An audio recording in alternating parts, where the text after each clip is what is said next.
So, good afternoon, everyone. My name is Harish Chandra, and I represent this forum called Indian Achievers Forum. And I welcome all of you on this platform. So, thank you very much for accepting our invitations and joining for this summit on banking and insurance. So, as you know that in this pandemic period, I think these two sectors are the prominent sectors who can revive our economy, and that's why we have invited all of you industry experts to talk about this subject and can enlighten to our MSME and the big corporate houses. So, I welcome all of you once again, and thank you very much. So, Vimbiji, I think you can start now. Yeah, thank you, Harish ji. And once again, namaskar to everyone. Wishing you all a very pleasant afternoon. And on behalf of the Indian Achievers Forum, myself, Vimi Chaudhary, extending greetings to all our very distinguished and eminent guest speakers, all the participants who've joined us. And I welcome you all to yet another exclusive webinar, which in fact is a part of a series of webinars which are being organized by IF, covering key important sectors of the economy. And today in this series, our focus, as Harishji had mentioned, are two dominating sectors of the financial sector, the banking and the insurance sector, amid the pandemic.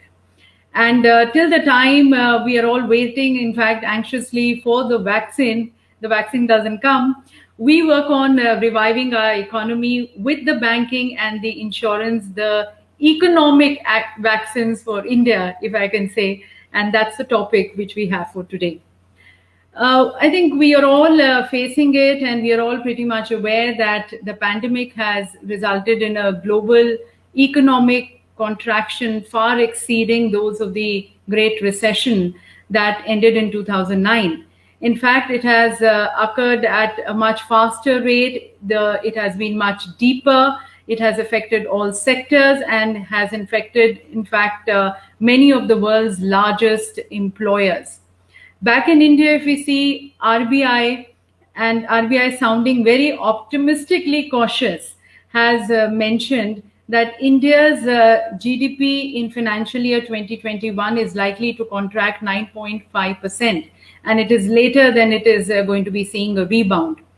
The government of India and RBI has been taking a series of measures to help the ailing economy. The governor, in fact, has put in all the enablers of growth in terms of liquidity, in terms of cost of borrowing, and more measures are being introduced. In fact, even today, there were measures which were introduced to arrest the downturn.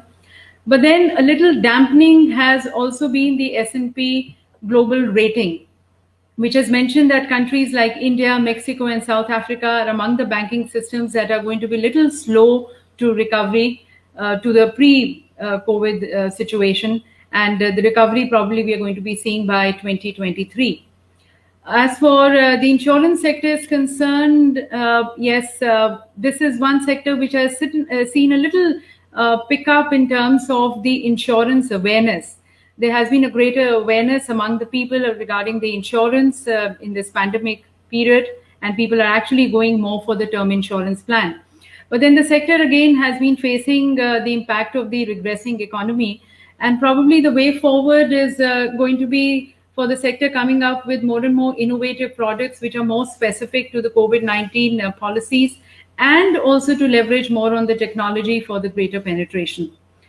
So our purpose and our endeavor in this webinar is going to be more towards analyzing the current situation, the scenario of the banks and that of the insurance sector vis-a-vis the Indian economy, and assess how strong are the fundamentals of the banking and the insurance sector so as to lift the economy.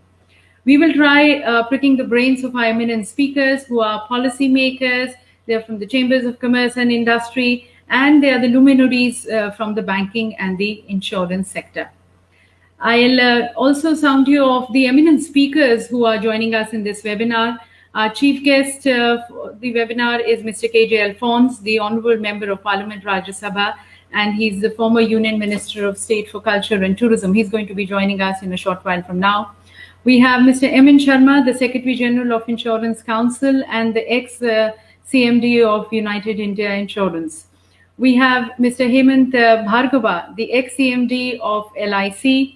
Mr. Gaurav Kapoor, the Vice President of the National Stock Exchange, Mr. M. Narendra, the ex-chairman and Managing Director of Indian Overseas Bank, Mr. K. Sanat Kumar, another eminent speaker, ex-chairman cum Managing Director of the National Insurance Company Limited. We also have Mr. G.K. Rao, the ex-Chief Secretary of Tripura, and presently he is the State Finance Commission of, the Chairman of the State Finance Commission of Tripura.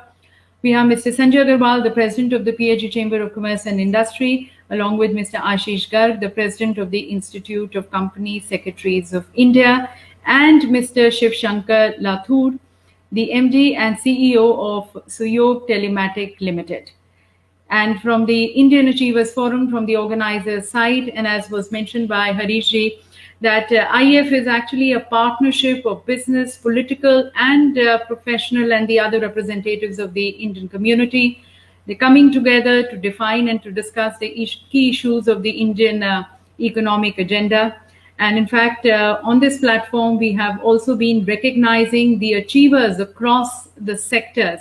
So it is more of a learning platform also, learning from the achievers and the contributors across sectors contributing to the national growth and towards nation building. So with that, as we begin, I would also, as I said, from the IEF, we have Mr. Harish Chandra, who's the Executive Director of IEF and the Editors-Achieve as well. We also have Mr. Amit Goenka, the Chairman of IEF and the Executive Director of CSR Times. So with this, we are going to be opening our discussions to our speakers. And at the very onset, I would also like to mention here that I do not come from a financial background. So I would just love to be a fly on the wall today, wear my listeners and learners hat, and let our domain experts speak. So with this, as I once again welcome the speakers and we open the doors to our discussions, I would first like to request and invite Mr. M.N. Sharma, the Secretary General of Insurance Council and the ex-CMD United India. May I request you, sir, for your views and perspective on, of course, the insurance sector and how it can play an important role towards reviving the Indian economy. Over to you, sir. Good afternoon to you. M.N. Sharma here, has been already introduced. I've been told that I'm expected to speak on what's going to be the role of insurance post-COVID in India. COVID or be any disease or epidemic, a period beyond which it can't last. Because after all, human ingenuity is there and science technology is growing. And in these days, I don't expect COVID to be affecting the world beyond a 1 year or maybe 1.5 year maximum. Already 6 months over, 6 or 7 months. And quite soon, we expect the vaccine to be coming in. And along with that, the treatment protocols also will develop. New medicines will come in. And of course, COVID, meanwhile, will take some toll along, but largely the population will survive. And India being what it is, there's a lot of immunity in the people, and the death rate is one of the lowest in the world when it comes to the death rate. Although the number of infections wise is growing, that's because of the huge population and the density of population that we have. So there can be a second wave of COVID also, considering opening up, and people are also getting emboldened slowly. So that can result in some slip-ups here and there, and which can lead to a few more cases, more and more cases. But eventually, it's not that the population is not going to get wiped out, as people, some doomsday predictions. Definitely, we will all survive. We survive this, and meanwhile, our economy-wise also. The downturn in the economy is also short-lived one. The whole world, and more particularly Indian economy, is just waiting to open up and unfold, and then this is what I firmly believe in. And current growth estimation for the country, as you have rightly said, is around 5 to 5.5%. Even if sleep it cannot be lower than 4%, worst come to worst. But I expect it to be a little more than 5, and it can be a little higher. And going forward, the following year, it will definitely increase far beyond the 5.5. We may even touch around 8% in the following year. We have the largest population of youth in this country, and then the opportunities for this youth to get viably engaged in economic activities are also unfolding in a decent way.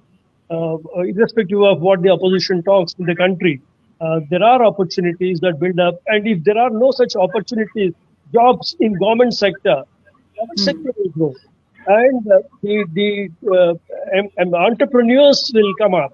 There are so many people who, the first timers into business, who will engage into business and then grow, and then nobody is going to starve to death for want of opportunities in this country. That is guaranteed. So considering that, as the economy is improving and as the incomes increase, steady incomes increase, that is what is expected, and that is what is the insurance sector really hopes for, steady income.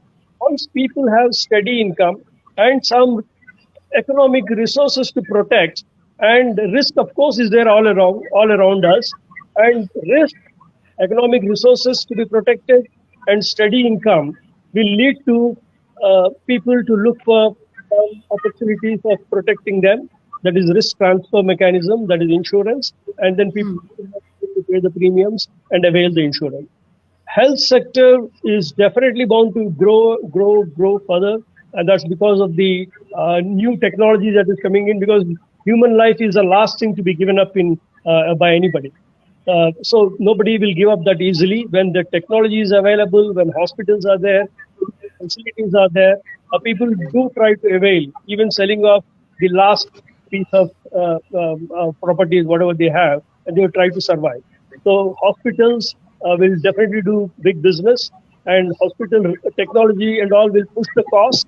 And of course, in the absence of a regulator, hospitals also will definitely, as they're already making use of an opportunity of making money quite quickly.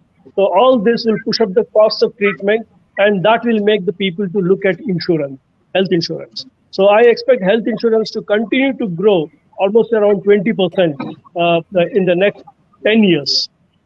In the next 10 years, that is minimum 20%. That's what I'm saying. And then, as far as the vehicles, motor vehicles on the road are concerned, suddenly about 1.5 years, there has been some lull in the growth of the new vehicle market in the country, but that's again a temporary one. And once the COVID is over, and then people have steady employment, steady income, and we have a huge youth power, and many of them don't have proper transport facilities. So definitely there will be a lot of first-time buyers of the two-wheelers. And then those who have two-wheelers will be the first-time buyers of car. So definitely there will be a huge increase, and that will lead to increased penetration of increase of in motor insurance business for the insurance industry. In fact, it is the health and the motor insurance business that drives the insurance. I'm talking about the non-life insurance that drives the non-life insurance industry, and both these sectors are poised to grow very quickly. So I see quite a bright future for the insurance. COVID, things like COVID, big cyclones and earthquakes are reminders to the people that it is better to remain protected. And these things keep regularly happening, unfortunately. And then because of the steady incomes people have, and then because of the increasing awareness of insurance industry is bound to grow in the years to come. So with this, I leave it at this, and if at a later stage, if I get an opportunity, well, we can talk more. Thank you. Thank you so very much, sir, for your views and perspective. And as you said, that the health insurance and the vehicle insurance, this is which is going to be seeing definitely a growth. And as the economy revives, gets back to the normal, then we are going to be seeing a greater awareness among the people regarding getting an insurance cover. But I also wanted to ask you, sir, that in terms of now that there is, of course, a greater awareness among the people for going for insurance, especially the health insurance, how does the insurance company further gear up in reaching out to more and more people? how far is the technology going to be playing a more important role in it? Of course, insurance is now available through the medium of electronic buying through the internet, and all people can purchase insurance. That's quite available. Every insurance company, including the public sector companies, which are supposed to be expected, which are a little slower in adopting technology, all of them have their policies being sold through through the internet. So the digital means. So that is not a worry at all. And then the modern, the young lot, the millennials as you call them, so they all are there to purchase insurance without having to go to an insurance company office or through the agents. They can directly buy. So that And I technology think adoption. and I think, sir, the insurance companies are also working with the CSCs, the computer centers. Yeah. And They're all, in fact, all of them have made decent progress, and then products are available on the net, and then people can purchase without having to visit insurance companies or having to approach an agent or a broker. They can directly buy the retail insurance. At the same time, the other sectors also, like the fire insurance, the property insurances, and the liability insurances, because as the legal knowledge is increasing, there is more and more scope for liability insurance. RERA has come in the sector, where again a lot of insurance requirements are laid down. So with all this, I see quite a good opportunity for the insurance sector to grow in the years to come. fine. Thank you once again, sir. Thank you very much. And may I now request Mr. Sanjay Agarwal, the president of the PhD Chamber of Commerce and Industry, is also the chairman and CEO of Paramount Cables. Sir, your chamber is the voice of the Indian industry. So, what is the mood of the industry as you see, and how quickly you see the revival of the economy?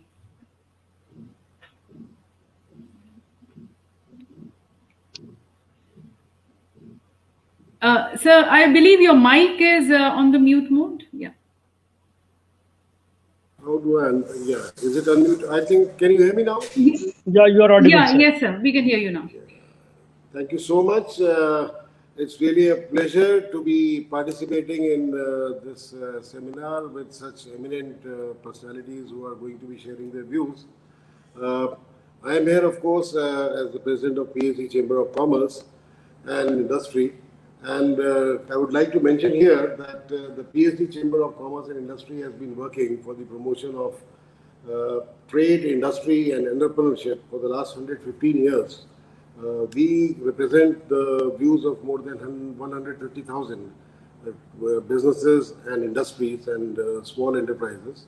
We have a special focus on MSMEs, and we are committed to looking for the best interests of the MSMEs at all times. Coming to the subject on hand today, let me just say that these are some of the most challenging times that the human race has faced. I think these sort of disasters come to visit us every 100 years or so. So after the 1919 pandemic, so there's another 100 years, and we have had this COVID pandemic. The challenges that happen in such a scenario are unique, and the ways to tackle them, that each country, each economy, and sometimes even regions within a country that have adopted have been quite different. They have been quite varying. I think the path that India took of extreme caution in the initial stages, when nothing much was known about the pandemic, was, I think, something that has served our country well on the health front,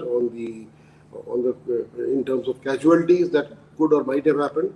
Our health system would have been overwhelmed initially because we were not aware of the protocols to follow. The whole world was not aware, in fact, and the health facilities, as we all are aware, are limited. So, at that point of time, the choice that was made was a tough choice. But it locked down everything, and then we have been gradually opening up, and we have been opening up in response to both the medical situation, the pandemic situation, as also the confidence that as a nation we have in terms of handling the pandemic and also in terms of the medical facilities that are being made available. For example, when the pandemic struck us, there was not a single PPE kit being produced in India. And today we are producing 8 lakh kits a day. We are exporting.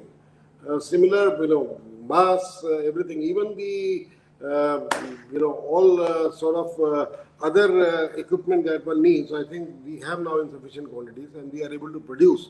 So that is the strength of the Indian economy. But at the same time, we had to pass through a big shock. All of us are aware that 23.9% was the GDP loss, the GDP deceleration in the first quarter. The second quarter, September, of course, nobody expected it to be positive, although it would be a much lower deceleration. At the same time, we have to appreciate that there are a lot of indicators end of September which have turned very positive, which are turning the mood, as Vimiji wanted to know, the mood in the industry. I think a lot of indicators that have come about at the end of September have really made our mood very upbeat and very positive. The GST collection by itself was the biggest indicator at 4% higher year on year, 95,000 crores. Exports being up another 5.5%, $27.4 billion. Manufacturing PMI 56.8, which is, by the way, an 8-year high. Digital payments going up. E-way bills at a record high. All these things, railway freight having gone up to a record high. So all these things have come up to, instill in us in some good measure of hope. And what we are now hoping for is that over the third and fourth quarters of the financial year, we will try to make up a lot of lost ground. And the earlier gloomy projections, earlier between only listening to something like -9, -10, -11, -12% GDP, negative growth rather for the financial year. I think now we can look at some hopefully good numbers. The stock market is running at a good steam. I think the stock market, in fact, during our AGM, which happened on 7th of October, just last week, we had some eminent economists and specialists there, and one of the participants was not an economist, he was a major investor, a Morgan Stanley fund manager. And the remark from the gentleman was quite interesting. They said that we don't look at the past, we look at the future.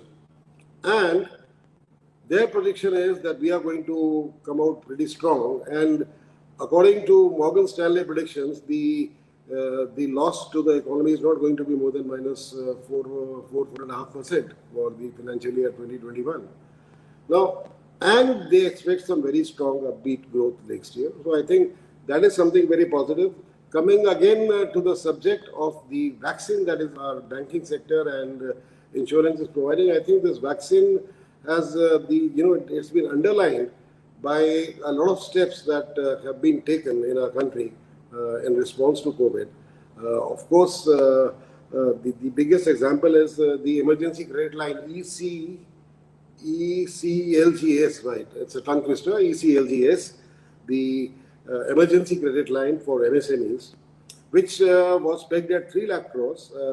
Till the end of September, around 1.8 lakh crores was sanctioned, and I believe 1.35 lakh crores were disbursed to around 27 lakh MSMEs.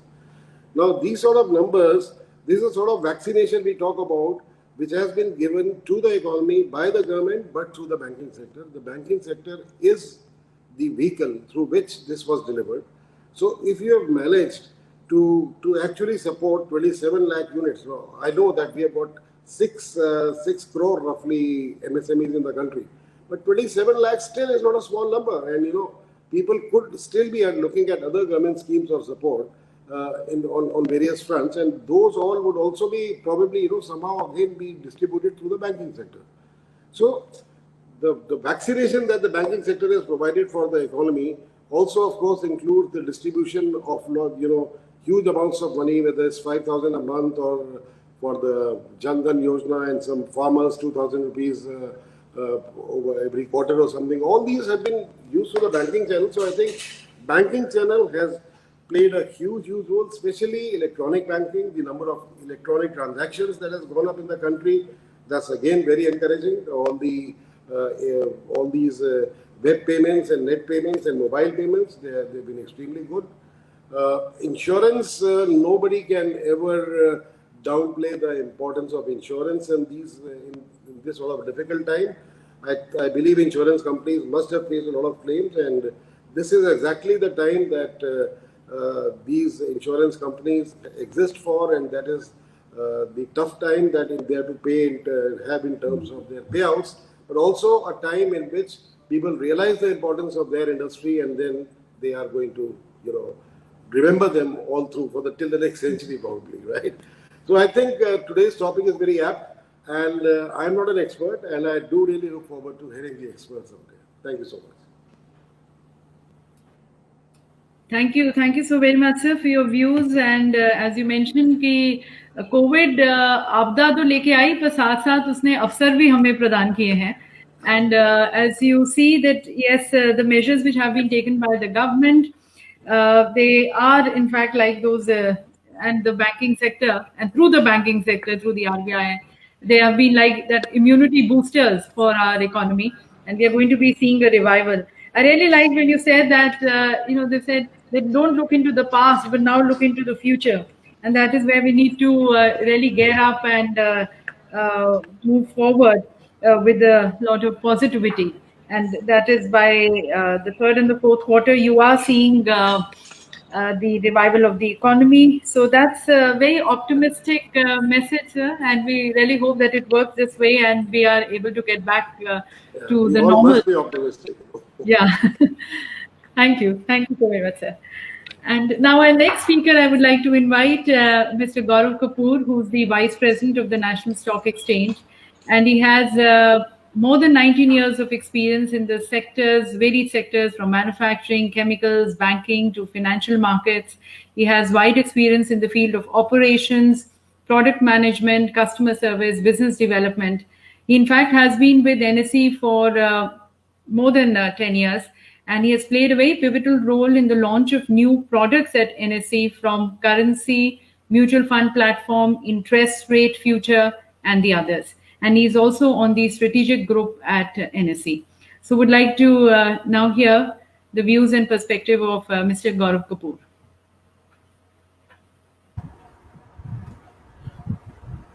Thank you very much. Very good evening to all of fellow panelists and the audience which is there or virtually available. I hope everyone is well at their home and safe. The present topic which is being picked up, banking and insurance, is very apt, and many of the other panelists have already mentioned why the kind of scenario which is there, and the amount of effort which government is taking to build in liquidity and increase the demand prima facie, because supply is there and government wants to increase the demand. And as we know, when the stress times are there, definitely banking remains the main source of funding for all the corporates, and capital markets play a very huge role. We always feel people who have high leverage on banking or debt need to leverage on equity, and that is where primary markets or capital markets come into play. We never expected, actually 2020, when the pandemic started, everyone was thinking maybe the primary market or issuance new listing will actually go down. But if you see the kind of response we have seen from last few IPOs, whether Roots or Happy Mindset or other companies which are there, CAMS. So actually 2020 is turning out to be far better than 2019. So definitely people are trying to deleverage and making their balance sheet much more stronger.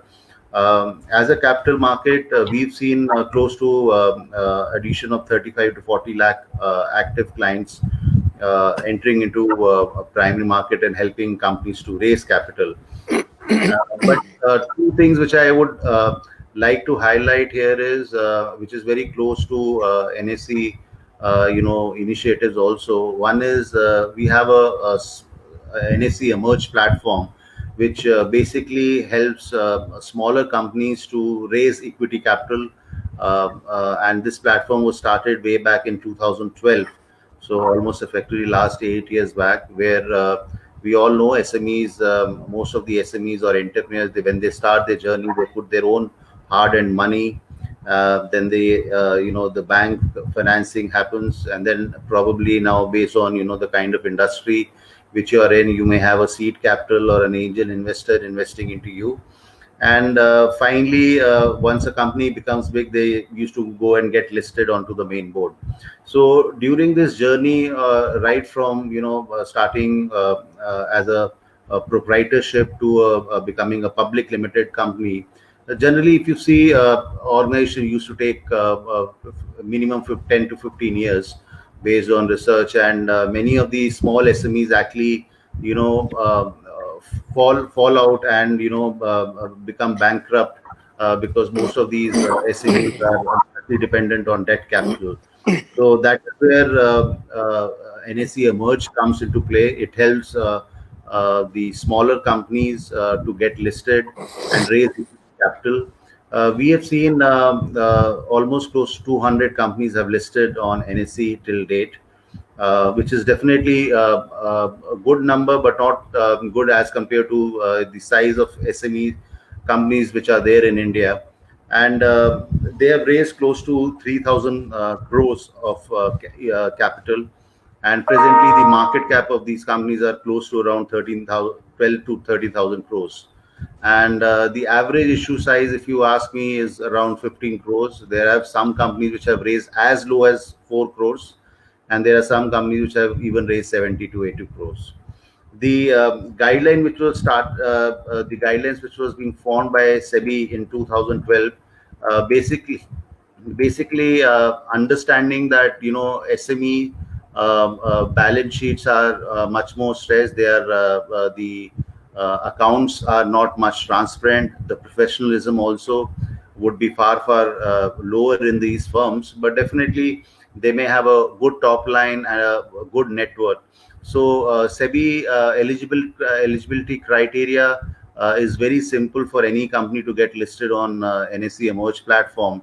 So any company which is largely having a post-issue capital less than 25 crores can get listed on the NSE Emerge platform.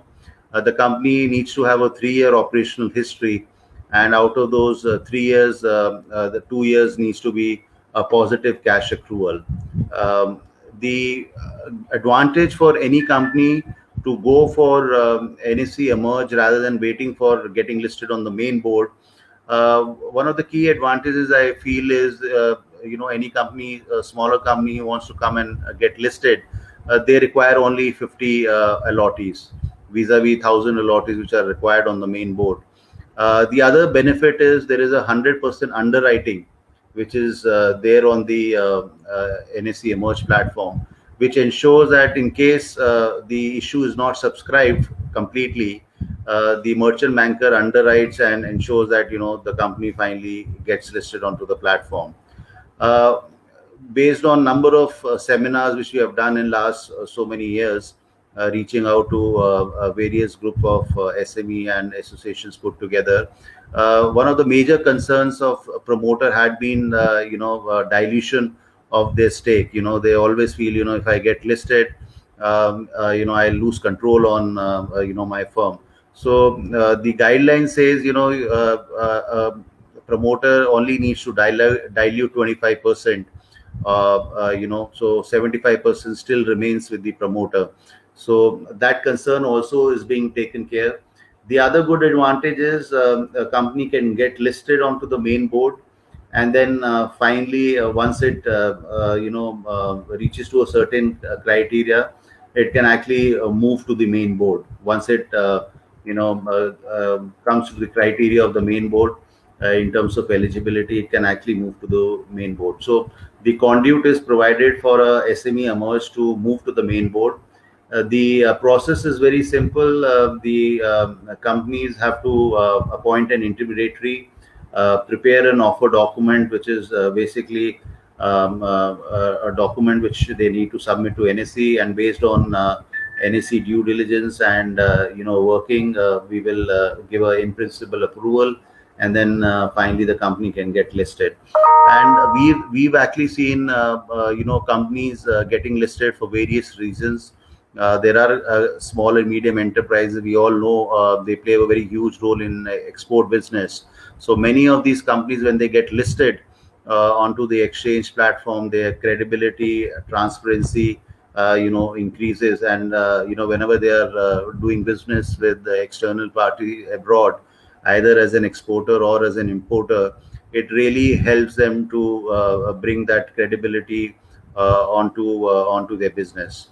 The other good advantage is, it's an efficient raising of capital. We all know, if your balance sheet is only on debt, definitely vis-a-vis equity needs to be there to bring strength to your balance sheet.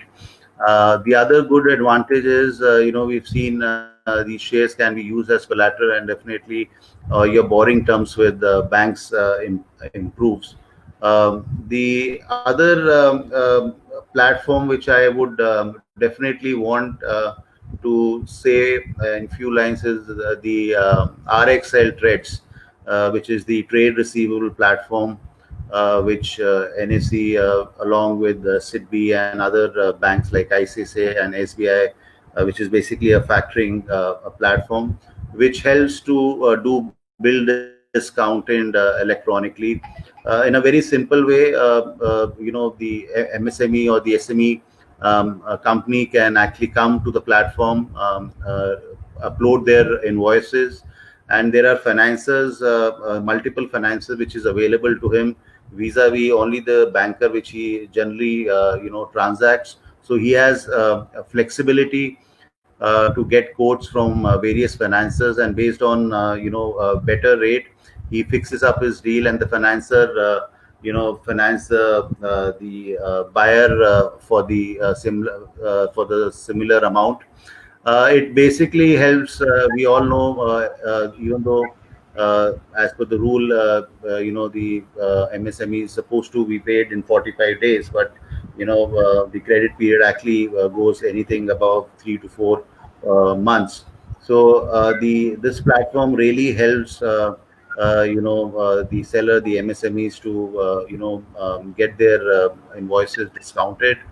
The other good benefit is the banks who are financing it, they get the priority sector lending benefit. So we are seeing huge amount of traction on this platform, and government also has been very conducive in terms of various guidelines which they have brought in. And for SME, there is going to be a fund which is going to be created at the budget announcement which has happened this year. So which will help, corpus will be created, which will invest into SME companies. And once they get listed, the fund can actually exit. So this will be a very good initiative which government has taken. We are just waiting for the guidelines to come in and the fund to kick in. I'm sure the number which is presently around 200 on NSE Emerge platform, that number definitely needs to go far higher. We see around 40,000 to 50,000 MSMEs actually come and fit into that criteria. So definitely the sky is the limit in terms of helping SMEs to raise equity capital. Sir, can you once again just spell the second platform which you had mentioned, where the SMEs can come on this platform and then get in connect with the multiple financiers? So that is the RXL Trades platform, Okay. which is trade receivable platform. Trades. Trade receivable. Yeah. Okay. So fine. So thank you very much, sir, for updating us and in fact informing us about the NSE Emerge platform also, where especially the MSMEs, they can get listed, they can raise capital, and as you mentioned, you've seen again very optimistic. We're seeing that we're seeing more and more companies getting listed. Now you said almost 200 companies have got listed, new companies. and almost able to raise some 3,000 crore capital. So that's good news for the economy also. Thank you Yes. very much, sir. And Thank now I would like to welcome our Honorable Really? Chief Guest, Mr. KJ Alphonse, the Member of Parliament, Rajya Sabha, and the former Union Minister of State for Culture and Tourism. Namaskar, sir, and a very hearty welcome to you. Thank you so very much, sir, for having joined us. And before I request Mr. Alphonse to address us all, I would like to once again invite Mr. Harish Chandra, the Executive Director of the Indian Achievers Forum, here for his words of welcome to Mr. Alphonse. So good afternoon, sir. So on behalf of Indian Achievers Forum, I welcome you on the board and thank you very much. You are the chief guest for this session. And Mr. Alphonse, he was the Indian Administrative Services retired officer and member of parliament and the union. He was a union minister of travel to tourism. So thank you very much, sir. Thank you. Thank you, Mr. Chandra. And sir, if I can request your views on and your perspective on how quick we are going to be able to recover the economy. Of course, as everyone has mentioned, there have been positive signs. The government has been taking a lot many measures. The RBI also has announced. So we are on that revival path. And especially, I also wanted to understand from you, because you've been the former tourism and culture minister. The tourism ministry and the hospitality has really, these have been two sectors which have been badly affected. So especially of these two sectors, when do you see the revival? Good afternoon, everybody, and I'm extremely grateful for inviting me to this Indian Achievers Forum's webinar. I've always been an eternal optimist. I always believe things will happen and they are bound to happen, and I'm very optimistic we shall certainly overcome. But this is one situation in which I really can't say when we shall overcome. I really have no clue. I am really not an insurance or a banking expert at all, even though I'm an economist, but these are not my areas of specialization. But let me tell you a few things which the government has done. I think we were very prompt in closing down, locking down the economy even when the numbers of the coronavirus affected people were very small numbers, because we thought that was the best way to proceed, because there were some countries like Italy and many countries in Europe and even the US which refused to close down, and you saw what happened. And it's still happening. And a second wave, of course, is happening in Spain and France and Italy and all those countries. And therefore, see, we can say a whole lot of things with high wisdom. Oh, if we hadn't done that. We are not gods. We believe that this is possibly the best course of action at that point of time. So we took recourse to that. Now, the whole problem again was, do we fight coronavirus or do we fight hunger? How long can we close down, really? Because there are millions of people who are jobless, and they either had the choice of staying back in their homes, in their villages, most of them back in their homes. All the guest workers had gone back to their homes. They had the choice of starving or getting back to work and opening the economy. That's when the government decided, sorry, we can't close down forever. We have to open the economy. At the same time, government announced a corona stimulus package of 20 lakh crores, which is fairly large amounts.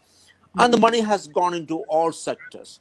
Fundamentally, the government has been very Keynesian in its approach, which very simply means putting purchasing power into the hands of the people. They thought this is the time when we have to provide a stimulus to demand. And that's extremely important, because when people don't buy, industry closes down and there is no hope. And therefore, government came out with a huge stimulus package for various sectors. It was about 3.93 lakh crores for the agriculture sector, including creating basic infrastructure in the agriculture sector, and about 4.5 crores for MSME sector, which of course, even for the street vendors. Yesterday, I was reading in one of the newspapers how many millions of people, street vendors, have been provided with loans.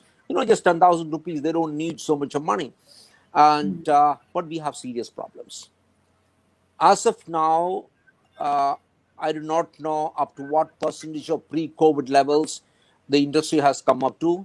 As former tourism minister of India, let me say, tourism is dead. And that's a very strong word to use. And it's going to be dead for a long time. People are not going to travel. There's going to be no international travel at all. India had about 17 million tourists coming into India last year, and this year possibly it's going to be zero.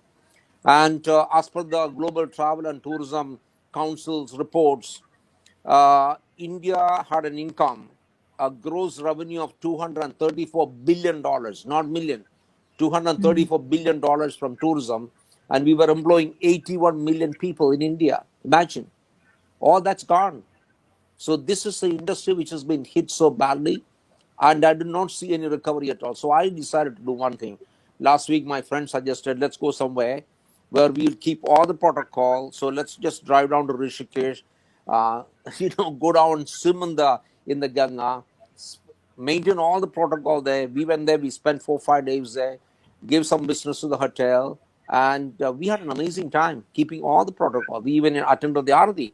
So I think what's going to happen is that people are going to drive short distances, possibly come back on the same day. But unfortunately, that doesn't bring money into tourism unless people halt for the night, occupy a hotel room, go to a restaurant, go to one of these, artisan shops. It doesn't really bring money into tourism. But I thought, let's at least begin somewhere, which we began. And let me tell you, I had the best holiday of my life, even though I have gone to so many countries, possibly about 100 countries abroad and stayed. We had the best time keeping all the protocol. We have a huge problem. I don't really know the levels of NPA that's going to be there in another year. We wouldn't know how much is going to be the NPA. I mean, this government was able to bring down the NPA considerably through the insolvency and bankruptcy law. We've been able to put responsibility on people and say, you can't steal money and run away. Put responsibility on people. But unfortunately, this corona is going to bring down a whole lot of companies. I know a whole lot of travel, hospitality companies which are going to come down. I know a whole lot of other companies which will really collapse. So how much of NP is going to be there? And I think that's going to affect the banking sector badly. Now, look at what the banking sector has done. They brought down the repo rates, brought down the reverse repo rates dramatically. Today, the lending rates are at the rock bottom, but still there is a problem. There are not enough takers. And of course, banking industry is also scared to lend. How would they know that somebody would be able to get back on their feet and repay this money? So even though so much of money is available in the banking sector, in fact, the deposits have increased dramatically during this last 6 months, but the lending has not kept pace with the deposits. So we have a problem because there is a lack of confidence in the banking industry to lend. Now, can we force the bankers and say you have to lend? Well, the government has said lend, but then again, I think the bankers have to make an assessment. And bankers have traditionally always been reluctant to lend. I remember when I was an MLA, I really had to tell bankers so often, please, I mean, it's your job to lend. But again, ultimately, I think they also have a responsibility with the money, and therefore we really can't force them beyond a certain level. Now, as far as insurance is concerned, I think we have a problem here. I think insurance sector is going to do very well with so much of, threat of people falling ill. So the insurance sector would do well. The pharmaceutical business would do well. Hospitals would eventually do well, even though their occupancy rates are very low today. But my one whole issue is, see, government has these two wonderful insurance schemes for poor people. One is just 12 rupees a year for accident insurance, and you get 2 lakhs. And fairly large number of people are involved. The government has settled all those cases very quickly, but we still don't have, the entire population of India. Even I don't think it's more than 50% of people have really, joined this insurance scheme. Just 12 rupees a year. Of course, the other life insurance scheme again for 2 lakh, where you pay 330 rupees and people can insure. This is life insurance. There again, fairly large number, a few millions of people have joined. I don't know exact numbers. I think 15, 20 million people at least have joined. But that's not enough. We should have at least 50 million people joining, 100 million people joining. But unfortunately, the problem is The poor villagers do not know how to enroll in this. I think all this really comes down to the responsibility of the panchayat members locally, the MLAs, the members of parliament, responsibility on them to go down to people and say, take the forms, make them fill it up, and really get them signed there itself and pass it on. I think these are some of the things people's representatives like us can do. But global economy is in a bad shape. I think I don't really know when we are going to recover. All these forecasts by some global agencies like IMF, no, next year we're going to grow by what, 5%. I think all this is absolute fake. Don't believe any of them, because we do not know where the virus is going. So please make no predictions about the future at all. I think the only important thing to be happy about is to be alive. I've just given my COVID test, my whole family, because I wasn't feeling well. I still haven't got the result. Hopefully, I get it today. Am I looking okay? I hope so. You're looking okay, fine. In fact, that should have been the first question. Me asking everyone, is everyone fine? No, I'm not well. My voice is not well. I have temperature. I have headache. And mind you, look at this. I have 40 people living in my Delhi house. It's a government house, of course, to Lodi estate. I have 40 people. Nobody has a job. I've been supporting them now for 7 months. So I have 10 plus 12 families living here. And what we do is we get everything online. Of course, one packet is for me. The other 11 packets are for the families living with me. We eat the same food. We buy the same clothes for them from Amazon. We buy the same shoes for all the 40 people from online, designer shoes for all of them. But the point is, I'm not a millionaire. How much can I support them? They all have lost their jobs. So what do we do? Yeah, all my MP salaries, which people think is hell of a lot of money, benefits we get, I get 1,30,000 rupees as my MP salary. Okay. And people say, oh, this electricity, everything is free. Actually, I paid over 1 lakh of rupees as electricity bills just last month. Even though I'm allowed 50,000 units of electricity, which sounds like hell of a lot, I don't even use half of that. And you know what the rule is? There is a fixed electricity charge of 10,000 rupees per meter, which you have to pay. So I don't even use half of the electricity which I'm entitled to, but I still pay so much of money from my hand. And therefore, plus my IAS pension, everything goes towards these people. I'm left with nothing. I'm happy. It's okay. So the point is, we have started, I think you can see at the back. Do you see that board there? Mother's Meal? Do you see that? Yes, if I can, if I can just request the technical team to just, It's called Mother's Meal. You know what we did during this 6 months? We formed a WhatsApp group called Distress Management Collective in Delhi, 300 people. Most of us have never met each other. We have provided 1 million meals to people during the past 6 months.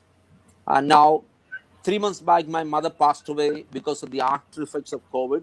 She came on a vacation to Delhi to be with me, and she got COVID. She got cured, but she died within 5 days because of the after effects of COVID. So we started this thing called Mother's Meal, and our objective is, now we have started supplying food kits to 36 states and union territories, and we already started on that on the 15th of August. We are going to supply 1 million packets of meals a year to poor people.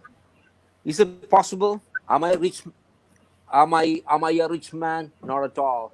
So we are just a group of people. If every Indian who has a meal decides that he can contribute just a little bit, I think this country would not stop. Take, for example, my friend Gauri, who was Secretary Labour Government of India. She's got an apartment block of 1,000 people. So she got everybody together. And you know what she did? She says, please make 5 chapatis extra at lunch and at dinner.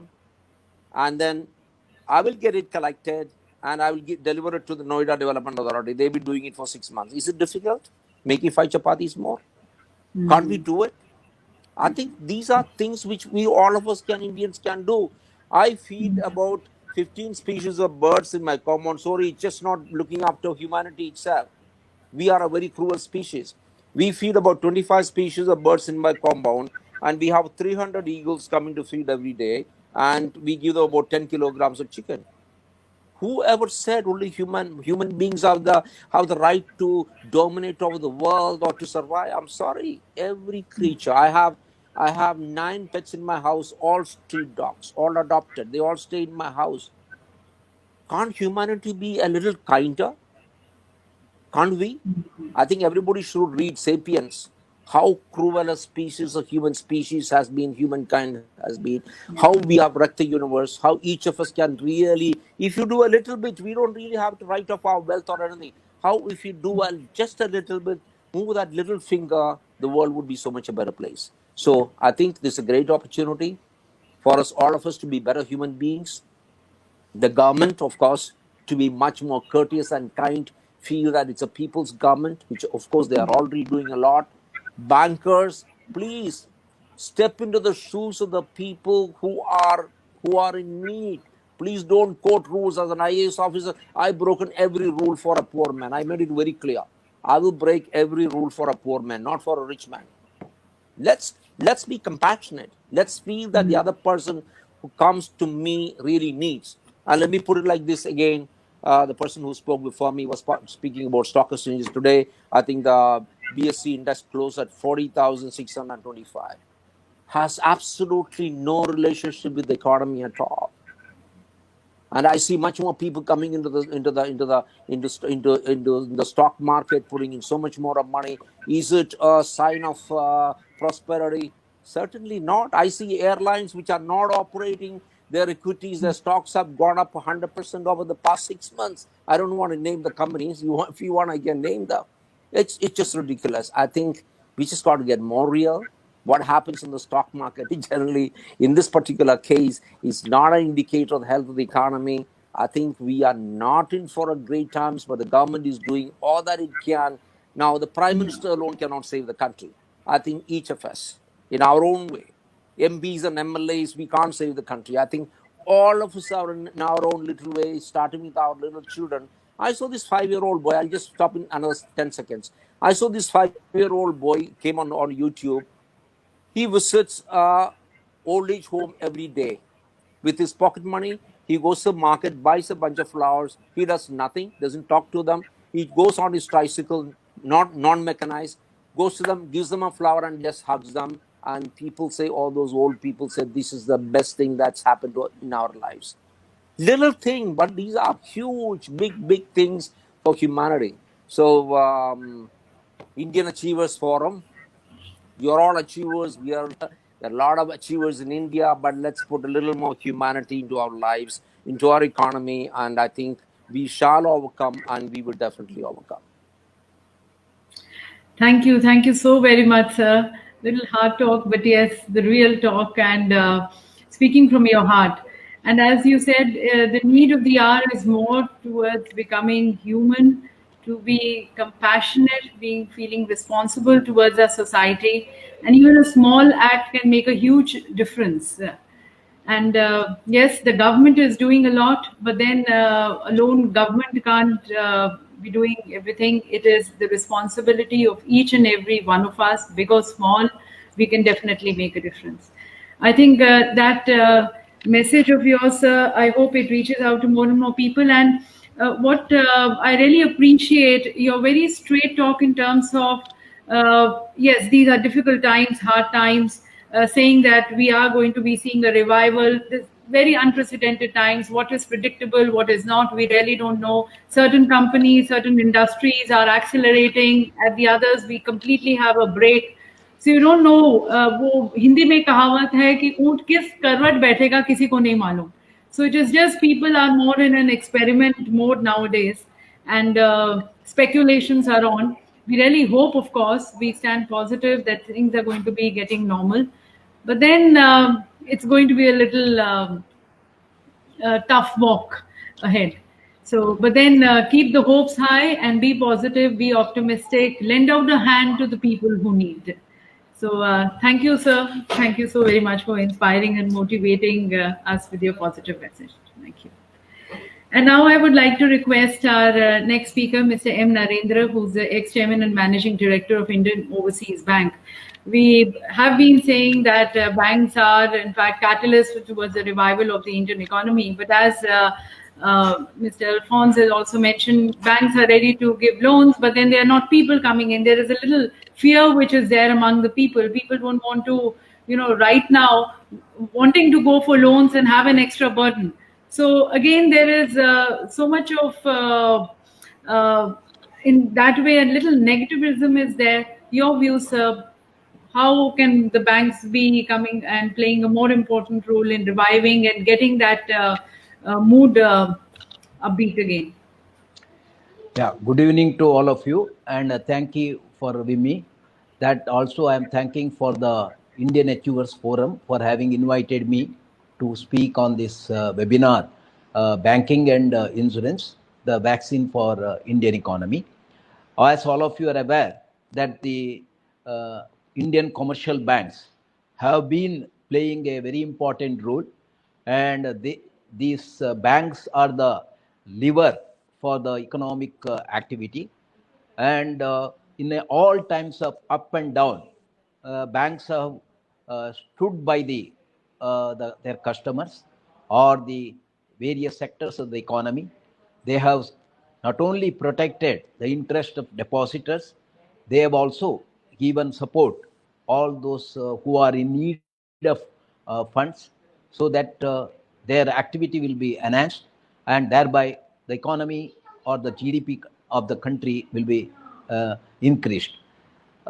We are now in the current scenario of economy, where all of you are already mentioned that Indian GDP has contracted by more than 24% in the first quarter, and it has been now projected by the Reserve Bank of India that in the next, that is the full financial year, because in the recent policy only RBI projected the GDP may be contracting by 9.5%.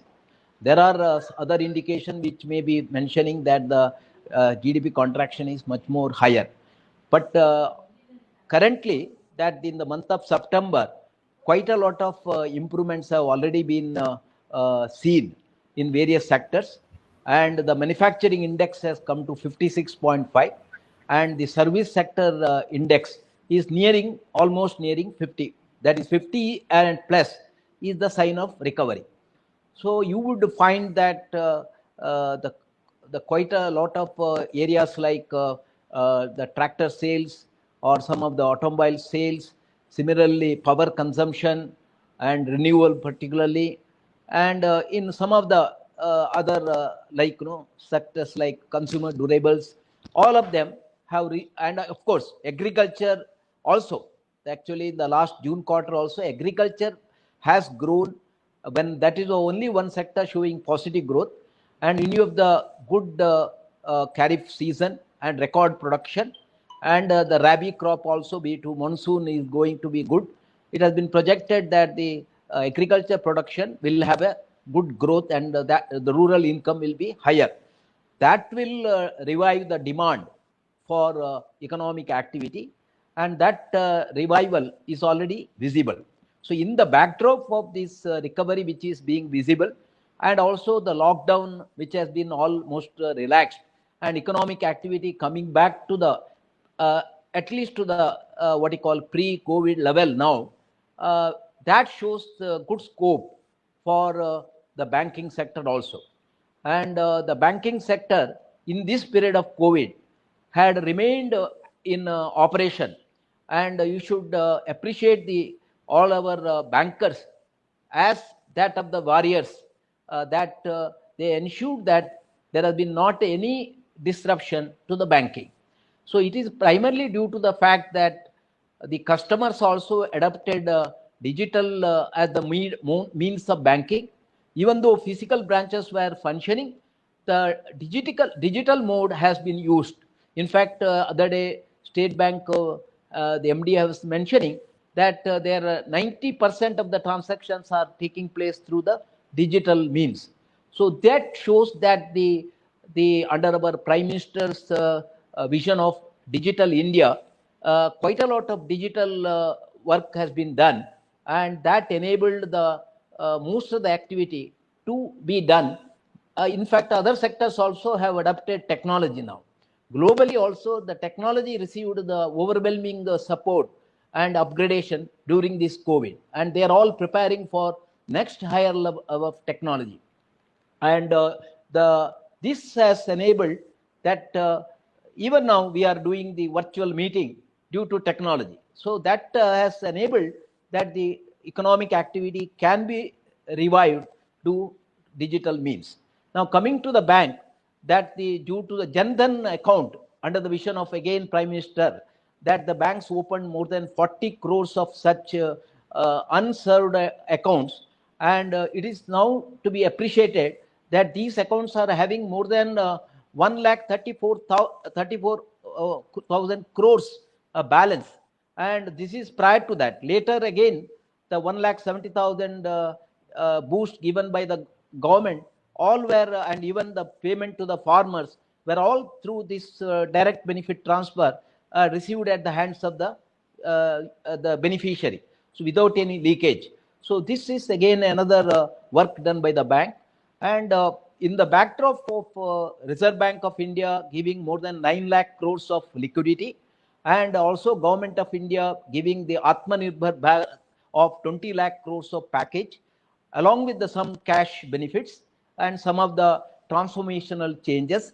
And in the recent again RBI giving another window of 1 lakh crores of long-term funds borrowing up to 3 years by the bank.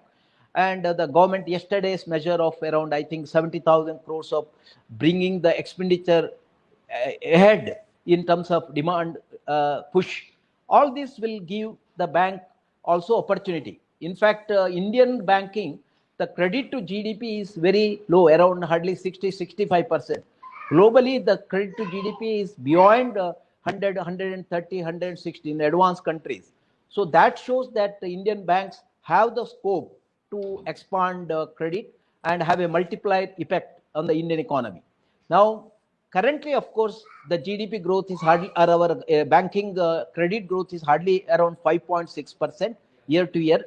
But what you have to consider is that there have been another 4,30,000 crores of bond issues by the corporate during the current financial year. And most of that will be subscribed by long-term like LIC, Provident Fund, mutual fund, as well as banks. Apart from that, the government has also borrowed around 7,50,000 crores, 7.5 lakh crores of their that is a planned borrowing, and the full year they are likely to borrow up to 12 lakh crores. Now all these are also apart from state government borrowing. Now all these are also supported by the bank, which again leads to expenditure of the infrastructure or the other administrative expenditure or other priority expenditure of the government. So in view of that, when you add this investment in non-SLR at least, or including SLR also, the credit growth of the bank is reasonable. Now, one area that it was earlier thought that banks, as per the RBI study, that the bank's current NPA level from 8.25 may go up to 12.5 in the normal course or at 14.7 in the extreme case. But this was the financial stability report before the that moratorium and restructure envisaged by the Reserve Bank. Now later RBI gave a moratorium first for 3 months, followed by another 3 months, and that is up to August. And later also that the resolution for framework for such stressed assets of the COVID for the personal segment and the corporate segment or other than personal segment was also brought. And the KV Kamath report came with the 26 sectors, the benchmark ratio for that. So with this, of course, that it is expected that there may be around 8.5 lakhs crores of such stressed assets may come into restructure. But in the recent, the SBI has indicated that there have been not much interest shown either by the corporate or by the individuals, and the recovery or the collection efficiency has started, particularly in the personal segment, and even the NBFC also. That has been come to reasonably around 80% of the pre-COVID level. So that shows that people are not so much opting for restructure.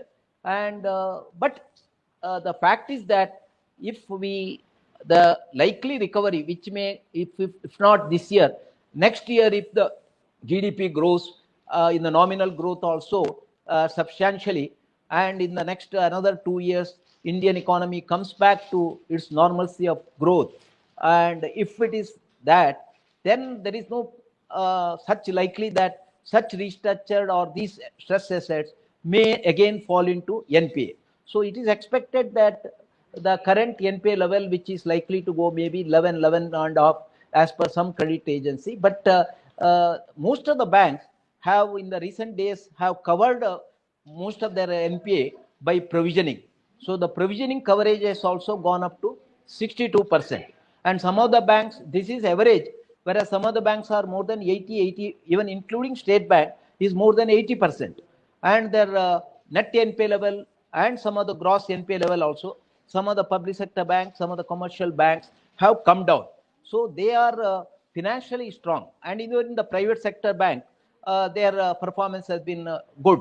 So in the recent days, private sector bank raised to 70,000 crores of fresh capital. And the public sector bank, some of them have gone for perpetual bonds.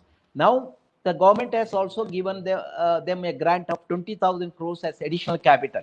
And as the market is not so ripe, that when the market is ripe, they would also raise capital, because having not only the normal regulatory capital, the economic capital will be the necessary to not only for ensuring credit growth, but also to have the buffer for such any pandemic shock. So the banks will have to be necessarily have the necessary capital.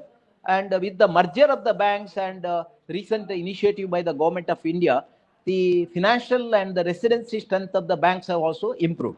So I feel with the infrastructure push by the government of India, and although another various like the agriculture, where the government is going to invest more than 1 lakh crore, and in the recent agriculture bills brought, which will have a transformational change in the marketing of agriculture product, and similarly in providing most of the sector like being opened, the mining sector has been opened, defense sector has been opened.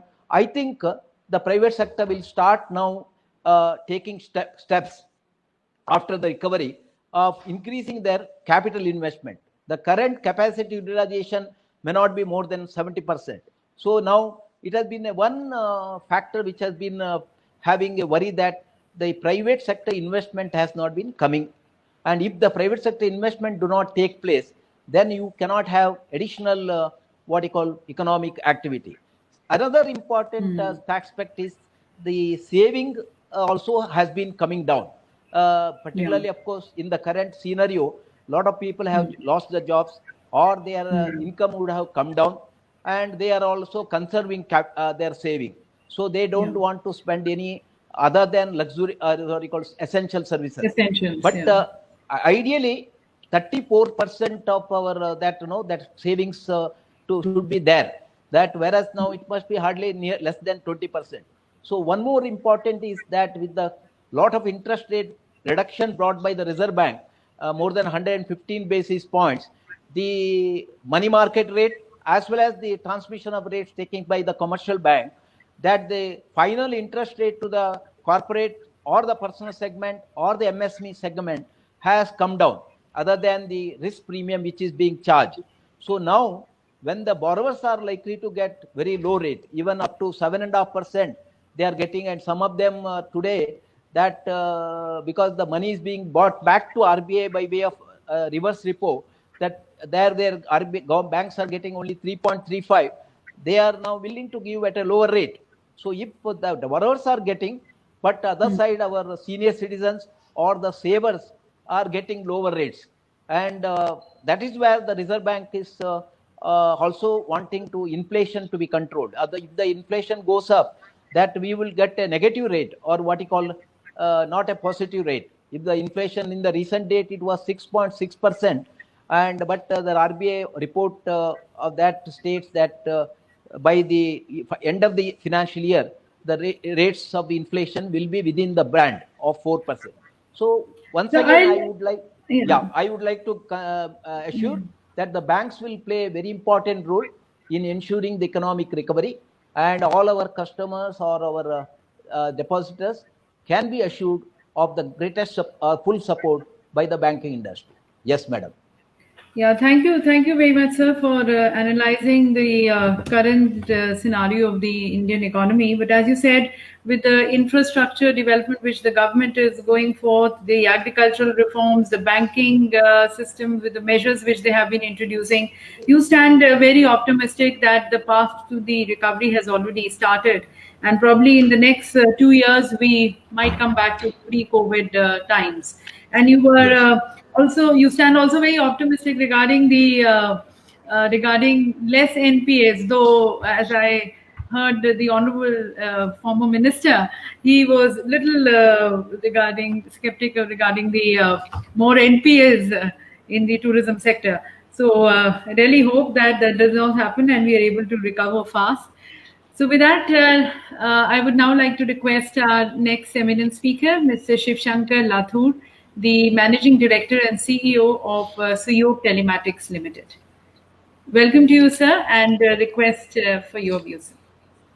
Namaskar.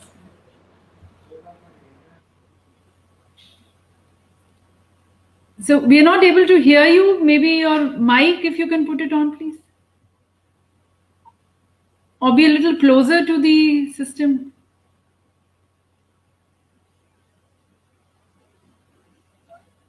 Yeah, ma'am. Now you listen. Yes, sir. Hanji. Now we can get you.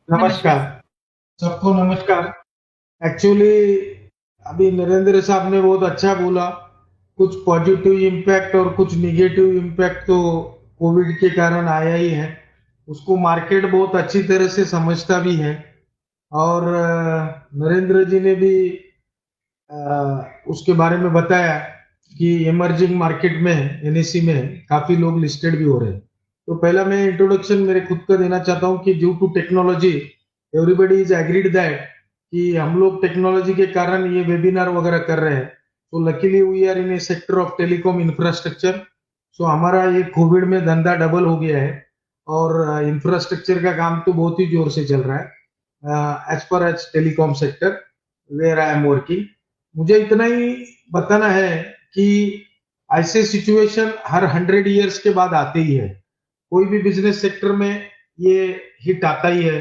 By natural climate ही हो bye cyclone हो हर एक state में इधर आता ही है so we have to be prepare disaster management बहुत अच्छा काम कर रहा है पैकेजेस आए हैं मैं इतना ही ये फोरम के थ्रू बताना चाहूंगा इंडियन एचयूआर के कि जो रियल अपने इंडिया में ग्रोथ होता रहता है एनएससी है बीएससी प्लेटफॉर्म पे हमें लिस्टेड कंपनी है एक्चुअली जो रियल ये फिगर्स अभी नरेंद्र साहब ने बोले लेकिन बैंकिंग सेक्टर और ये सर एक प्रमोटर और एसएमई सेक्टर में हम अच्छा काम करते हुए भी थोड़ा अपना मैनेजमेंट लेवल जो है जो पॉलिसी है गवर्नमेंट की प्लान्स है वो जल्दी इम्प्लीमेंट नहीं होता है सर कोविड का इम्पैक्ट उन्होंने बेनिफिट देख के भी लोगों तक पहुंचा नहीं है सो वो पहुंचने मतलब काम अगर चालू करना है कोई भी बिजनेस अगर लॉकडाउन के बाद तो एटलीस्ट 2-3 मंथ्स तो आपको इनिशिएशन प्रोसेस लगता है इमीडिएटली सितंबर में सब लोगों ने अपने अपने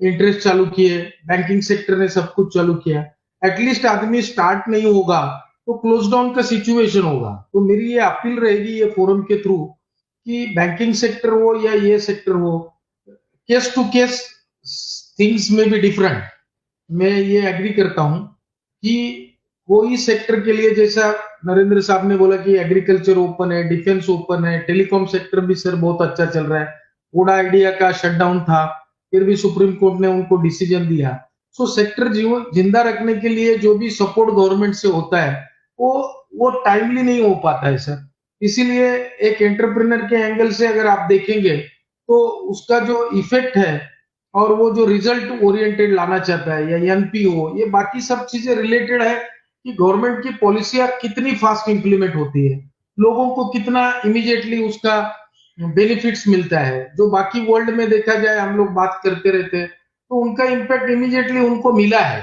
सो वो इकोनॉमी सर्वाइव कर रही है लेकिन हम लोग जो है वो सिचुएशन वाइज देखा जाएगा तो उतना इंप्रूव नहीं कर रहे एक तो डरा सा माहौल है अल्फोंस साहब ने बताया everybody is talking about helping each other वो तो इम्पैक्ट है ह्यूमैनिटी के एंगल से करना ही चाहिए बट इकोनॉमिक ग्रोथ और जो फिगर्स आ रहे हैं हमारे जैसे एंटरप्रेन्योर्स को 6 महीने का मॉनिटरिंग तो हमने लिया ही नहीं है, because we are doing good. So I have not taken any type of monitoring from the government. Any 20% benefit also हमने लिया नहीं. व्हेन आवर ऑनेस्टली परफॉर्मेंस जो क्लाइंट कर रहे हैं उनको सर सेक्टर जल्दी सपोर्ट नहीं करता है. This is my humble suggestions to all. Banker sector, बहुत सारे लोग बहुत सारे ऑर्गेनाइजेशंस में काम करते हैं, बड़े बड़े सेक्टर्स में काम करते हैं, लेकिन जब मीटिंग्स खत्म हो जाती है और जब इम्प्लीमेंटेशन पे आ जाता है तो कई बार ये पॉलिसियां डिवेल और ट्विल्ट किए जाती है. स्मॉल स्मॉल मैनेजर्स है, वो जो पॉलिसियों का क्लियरिटी नहीं रहने की वजह से वो इम्प्लीमेंट फास्ट नहीं होता है. कोविड जैसा सेक्टर में जैसा इन्होंने बताया कि इतने सारे अकाउंट खुले, इतना सारा बैंकिंग सपोर्ट है, डेफिनेटली लीवर है इंडियन इकोनॉमी का बैंकिंग, और जो भी इकोनॉमी ग्रोथ करेगा वो बैंकिंग रिलेटेड ही करेगा, नो डाउट एट ऑल. और बैंकिंग को सपोर्टिंग इंश्योरेंस रहेगा. और आज के फोरम में मैं इतना ही बताना चाहता हूं कि ये फोरम के थ्रू जो लोग इतने सीनियर लोग हैं, मैनेजर्स, चेयरमैन साहब है, एमडी साहब है, उन्होंने थोड़ा अपना सेक्टर में जो अच्छे क्लाइंट्स है उनको एक पॉजिटिव फील देना चाहिए. जो क्लाइंट अच्छा कर रहा है उसके लिए सपोर्टिव रोल नहीं होता है. ये मेरा एक फोरम के बारे में एक आवाज कहने का पॉइंट है कि सेक्टर को प्रोटेक्ट करते वक्त वो सेक्टर का पॉजिटिविटी दिखता है. अभी ग्रे सेक्टर में टेलीकॉम को डाला पिछले मार्च से पहले, और मार्च के बाद सब लोग उसको निकाल दिया. सो वो 6 महीना से ऑलरेडी हम स्ट्रेस में थे, फिर स्ट्रेस में आ गए कोरोना के चक्कर में, और फिर गवर्नमेंट की पॉलिसियों से सपोर्ट नहीं मिला. तो ये इम्पैक्ट जो एज ए एंटरप्रेन्योर का जो एंगल होता है कि भाई उसको कैश नहीं मिलेगा तो बिजनेस कैसे करेगा. आखिर वो इकोनॉमी में एम्प्लॉयमेंट जनरेट कर रहा है, फंड जनरेट कर रहा है, कैपिटल इन्वेस्टमेंट कर रहा है, और ग्रोथ रेट भी अचीव कर रहा है. Ultimately we are very small people to grow in this situation. तो मेरा ये कहना है, और लोगों से अपील भी है कि हम लोगों को अगर ह्यूमनली कुछ भी सपोर्ट करना है किसी के लिए, अगर हम भी स्ट्रेंथ हो जाए एमएसएमई के थ्रू, जैसा गौरव कपूर जी ने एनएससी के थ्रू बोला इतना सारा फंड रेज हुआ है. I agree with him. We also want to list in NSC also, Gaurav साहब. तो we are in main board of the Bombay stock exchange. हमारा काफी अच्छा परफॉर्मेंस रहा है. तो मेरा ये अपील है कि जो अच्छे एंटरप्रेन्योर्स है उनको प्रमोटिंग जैसा कुछ अपने रिवार्ड पॉइंट तो नहीं चाहिए हमको, लेकिन हमारे को इतना कहना है कि हमारे जैसे क्लाइंट्स को इम्प्लीमेंटेशन फास्ट करना चाहिए, जिसका इफेक्ट जो है वो गवर्नमेंट के एंगल से लोगों के पास जल्दी पहुंच जाएगा. तो वो सिस्टम को एक स्ट्रेंथनिंग करेगा. स्ट्रेंथनिंग जितना आप लूज करते रहोगे, आप जितना लूज उनको इम्प्लीमेंट करने में छोड़ देंगे, तो टाइम तो पास होता है. अभी कोरोना 9 मंथ हो गया, it is almost everything is close down, but luckily हम लोग अलग सेक्टर में हैं. अभी मैं महाराष्ट्र का एग्जांपल देना चाहता हूँ. देश का पहला फिनिकुलर रेलवे मैंने बनाया है नासिक में. अभी the temples are absolutely close, there are 500 workers are there. तो जैसा टूरिज्म मिनिस्ट्री के बारे में बोला, एटलीस्ट सम प्रिकॉशंस लेके लॉकडाउन नहीं रखना चाहिए. दे में पॉलिटिकल इंश्योरेंस होगा, फ्लाइट्स इंटरनेशनल कम चालू हो रहे हैं, अभी त्योहारों का सीजन चालू हो जाएगा, दशहरा आएगा, दिवाली आएगा, पीपल विल गो बाय, वही तो इकोनॉमी को स्ट्रॉन्ग करेंगे. आप लोग शटडाउन करके सब चीजें रख देंगे और बोलेंगे कि डिस्टेंस मेंटेन करके भी नहीं चलेगा. So as a part of entrepreneur I am telling my grievances. ऐसा नहीं है कि मेरा इसके बारे में रिजर्वेशन है, बट आप लोगों के थ्रू अभी एमपी साहब है, उन्होंने उठाना चाहिए आवाज कि एक स्टेट का मंदिर चालू है, दूसरे स्टेट का बंद है, तीसरे का चालू है, चौथे का नहीं. ये सिमिलरिटी होना चाहिए कहीं ना कहीं कि डिस्टेंस मेंटेन करो, प्रिकॉशंस लो और आपकी चीजें चालू रखो. आप एकदम लॉकडाउन करके हर चीज को मेंटेन, ये अभी ये करेंगे, ठीक है, गवर्नमेंट पॉलिसीज है, देयर रूल्स आर देयर, वो स्टेप बाय स्टेप करना चाहते हैं. I agree with all this thing, पर सेक्टर को टोटली क्लोज डाउन रखना, जैसे मंदिरों के बारे में मैंने बताया, या इससे एक मैसेज गलत जाता है. अमेरिका कभी भी बंद नहीं रहा, तो एक कॉन्फिडेंस लेवल जो है आदमी का वो एक अच्छे लेवल पे चला जाता है ना, कि भाई बंद नहीं है तो लोग प्रिकॉशन लेके चल रहे हैं. एज पर एज इंडिया का कंसर्न है, बहुत नॉमिनल उसका इफेक्ट है, लेकिन डरावना माहौल रहने से माय अपील इज दैट, मैं ज्यादा नहीं बोलना चाहूंगा, but all the great people who are here to at least जो आपके पास सामने जो रोल आता है वो तो आप इम्प्लीमेंट फास्ट करके उसको सेक्टर को बचाने के लिए आप लोगों ने सपोर्ट करना है, तभी तो हम इंडियन एच्योर्स बनेंगे।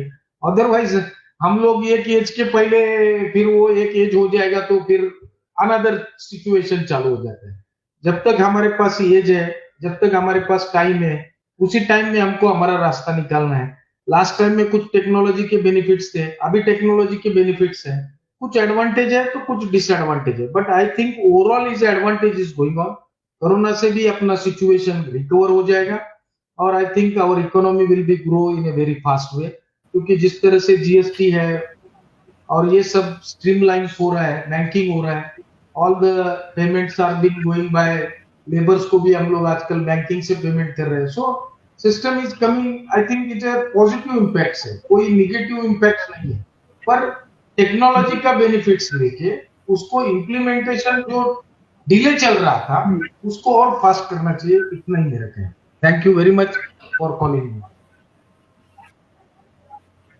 बहुत बहुत धन्यवाद शिव शंकर जी, एक कंज्यूमर की आवाज, एक एंटरप्रेन्योर बिजनेस की आवाज हमारे सामने रखने का।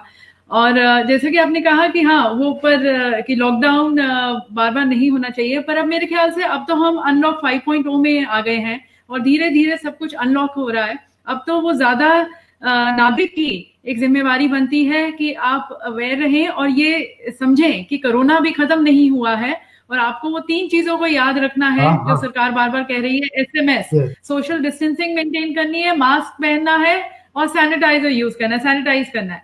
तो ये 3 चीजें याद रखेंगे तो फिर से वो लॉकडाउन की सिचुएशन नहीं आएगी। पर जैसा आपने कहा कि थोड़ा सा मेजर्स जो बैंकिंग सेक्टर ले रहा है या सरकार ले रही है बहुत अच्छी हैं, आपने उनको सराहा। पर साथ साथ एक आपने ये भी कहा कि वो जो नीतियों को सिद्धि तक ले जाना, उसमें थोड़ी सी सरकार को तेजी दिखानी पड़ेगी। और डिजिटल की आपने बहुत की, हाँ डिजिटल बैंकिंग जो हम काफी टाइम से सरकार लगी हुई थी, वो डिजिटल इंडिया का बहुत पहले कैंपेन इंट्रोड्यूस किया था, पर धीरे धीरे डिजिटाइजेशन हो रहा है, सुविधा लोगों को काफी आसान हो गया है बैंकिंग करने का, लोन लेने का, ट्रांजैक्शंस करने का। तो अच्छा भी है, कोविड ने हमें एक वही बात आती है कि एक आपदा तो आई है पर अवसर भी दिखाया है। तो बहुत बहुत धन्यवाद। और आपने जो हमें अपने विचार रखे, specially where we need to work on, and thank you for sharing. So now if I can request our next speaker, Mr. K. Sanat Kumar, who's the ex-chairman cum managing director of the National Insurance Company Limited. May I request you, sir, for your views?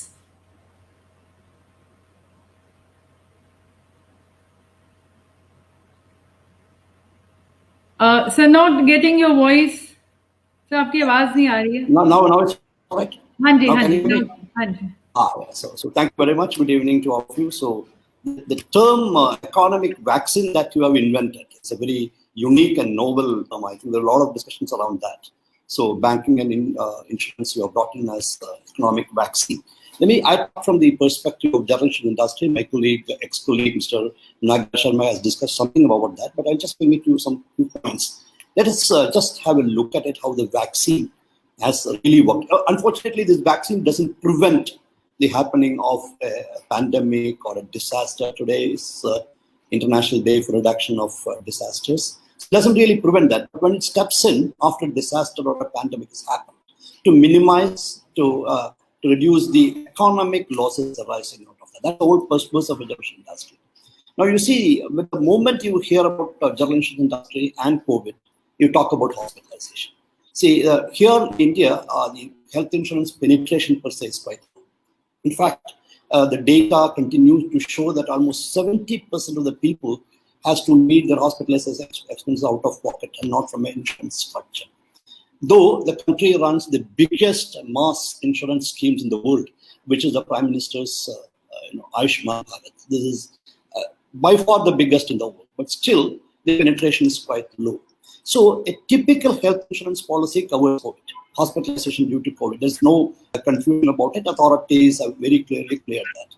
But then originally, when the pandemic struck the country, most of the treatment was undertaken by government hospitals, government institutions, and government containment centers in quarantines. So there was no large strike on the insurance claims at that point of time. When this started stressed and people started moving towards private sector, that is really when the claims started coming into the insurance sector in the health insurance policies held by that.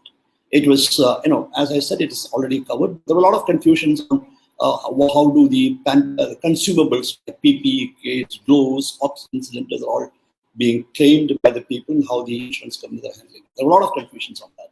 So the IRDA, which is the authority, which stepped in at a very important intervention, they said they introduced two policies which clearly covered only COVID and COVID-related occurrences. It covered COVID hospitalization, it covered home quarantine, it covered institutional quarantine. So this brought a lot of relief and a lot of traction in this policy. You see the health insurance up to August has grown by about almost 1,300 crores. This is driven by a huge demand in health insurance by the people. So that is the concept of health insurance. I'm sure, as Mr. Sharma has pointed out, the growth in health will continue to surge. It will drive one of the major drivers of the insurance industry, because a lot of people become aware of the requirement of cover, aware of the increased hospitalization costs. So there is going to be a demand. It is not going to come down after this pandemic comes to an end, maybe this year or early next year, but it will continue to drive the Indian general insurance industry. That's quite clear. Now, coming to the property damage of it. Now, what does not mean property damage due to COVID, except there are some cargoes being stuck up somewhere, machines getting rusty because of long time lockdown, and fire taking here and place because non-maintenance and care was not taken. So that is not much. The main claims came from interruption. My industry is locked out. My vendors are not able to, pick up goods from my inventories piled up, and my supplier is not giving me power or whatever it is, and I cannot access my office cannot work, my industry cannot. That's business interruption. Now you see, in India, a lot of corporates and SMEs have taken business interruption insurance arising out of accidents, like a fire, like a machinery breakdown, or a man-made disaster or natural disaster like flood, earthquake, and all that. That is, many of them are covered and people are right aware of it. But unfortunately, there is, and across the world as well, the risk managers did not really perceive that industries and corporates and business establishments need an interruption cover arising out of communicable diseases. There is a cover available in the global market, that business interruption due to communicable disease. Let's typically case a hotel.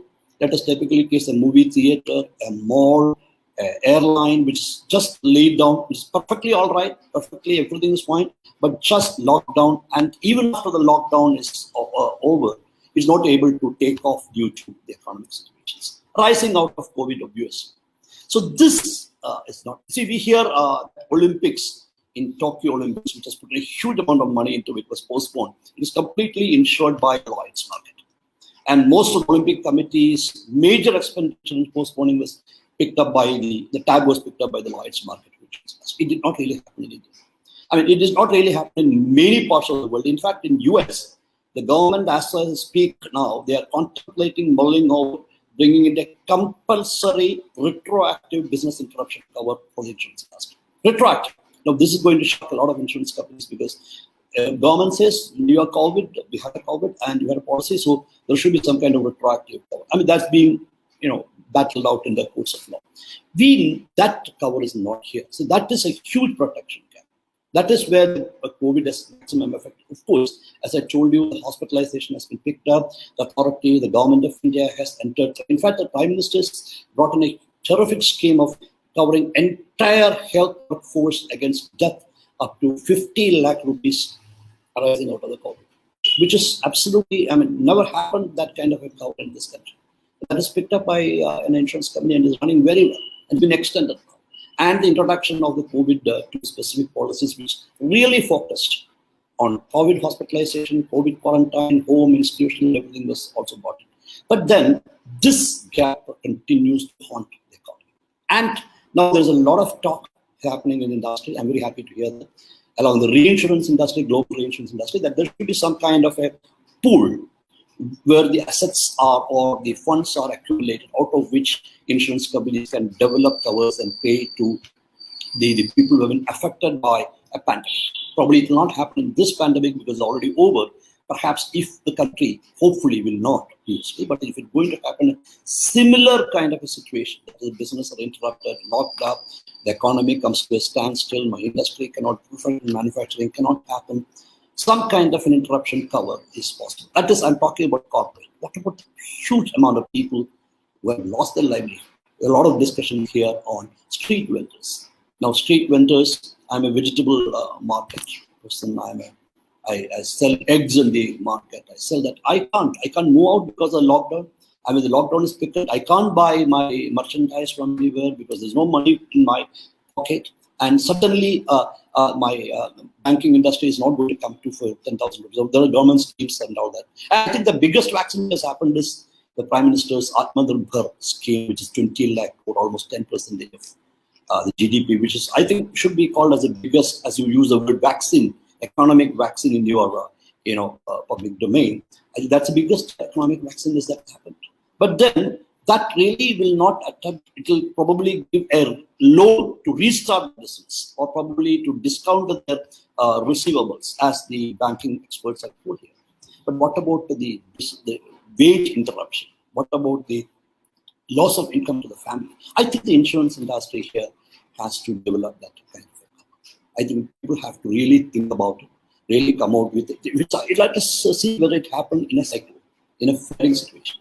In a flood situation, as I told you, many of the corporates can at the present cover a business interruption cover due to a flood or an earthquake or a tsunami or whatever it is, or a fire accident, whatever it is. But then the poor people, the downtrodden people, I mean, you cannot be able to cover the loss of income, which really drives the family to poverty. This is the most harrowing thing that we are seeing across the migration of the unorganized workers, and which is the government is really trying to intervene. This is the point where I think all of us should start and talk about this vaccine. If it happens again, let's pray that it doesn't happen over a pandemic, but it might happen due to a flooding situation, it might happen due to heavy rains, it can happen due to a deluge, it can certainly happen. But at that point of time, I think all those people who have participated here and the industry, I'm talking to government of India, the industry. In fact, the state government of Kerala has been really working on trying to find out some kind of mass asset insurance. For example, like your households, how can it be insured up to 2 lakh rupees? Irrespective of ownership. The problem is that level is ownership documents. I have a hut and the hut gets washed away by a pandemic, or we're talking about, disasters here, by a disaster. People would ask me, oh, did you own it? What's the record for that? And my friend Nagaraja Sharma has also been interacting with the government of India for creating that kind of awareness. And there has been talking about reinsurance industry in this country to create about assets to really come to the micro level, inject a vaccine so that the people who are suffering, the basic bottom of the pyramid, which really affected that pyramid, because of the rural market demand comes down. You've seen the FMCG comes down, motor vehicle comes down, pharmaceutical. And when it picks up, the green shoots which you are now seeing, green shoots which economists are talking about now seeing, is not out of metros. It's because of the revival of demand in the rural insurance, rural industry, driven by your agriculture. That is what really is driving the green shoots. I mean, that is my perspective. You might differ.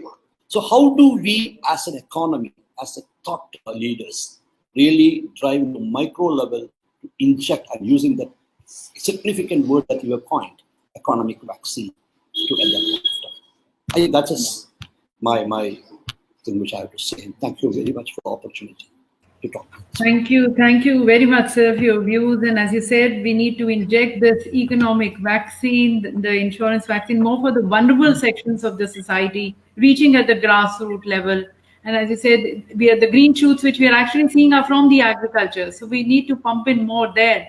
And hopefully we are going to be getting back to the pre-COVID-19 situation.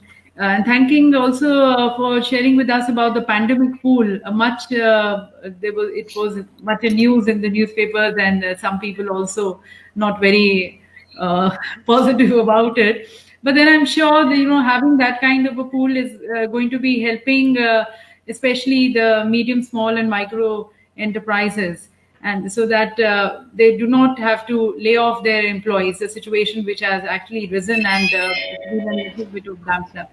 So thank you for that. Now, before I hand over, there's certain disturbance which I hear. I think if someone can, if you can keep your mics on the mute mode in case you're not speaking, when you're not speaking. Yeah, so before I hand over to Mr. Harish Chandra for his concluding remarks and to propose a vote of thanks, just a quick word from all our speakers. Now that, and that goes beyond the banking and the insurance sector, being as responsible citizens and of this country, inhabitants of this planet, a message to all our viewers, especially now that the festival season is coming and we also have the winter season coming. And there are certain speculations that there might be a second wave. So the government, of course, has been coming out with advisories, certain advisories to be followed strictly. The health minister also spoke yesterday. But as a responsible citizen, just a line or a word from all of you, a message to our viewers to how to actually fight and how to be Corona warriors. So I think I start from, if I can request, I don't know if Mr. KJ Alphonse is here with us. No, he's not here. Okay, he's Mr. M.N. Sharma, if I can request you, sir. Oh, yeah, sure. We have to maintain the hand hygiene all the time, maintain the social distance, and wear the mask. This is the only vaccine as of now available to treat this COVID and to keep the COVID away. So we need to use this definitely. That's what the government of India, that's what the Prime Minister's message is. Just the other day, we got a message from the Ministry of Finance asking us to ensure that this message goes from each of the insurance companies, each of the banks, from every source to all the customers, this message to continuously keep going. To maintain this, mention this on our letterheads and all. So considering that there is no other treatment as yet developed, vaccine having not yet come in, this is the only way, and I appeal to all participants and the others also to maintain these treatments. Thank you. Thank you, sir. And may I now request Mr. Gaurav Kapoor, sir, for your message? Yeah, I guess now when people are coming back and starting the economic activity, they are focusing on that. It is very important as winter starts coming in. The hand hygiene as well as wearing mask is utmost important. So social distancing is going to be the key, and that is, I think, the main thing which one needs to focus on. Thank you, sir. If I can now request Mr. M. Narendra. He's not there. Okay. In that case, Mr. Sanat Kumar.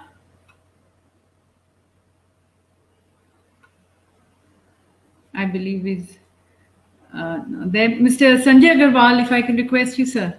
I can. I'm sorry. Am I audible now? Yes, sir. You're audible, Andy.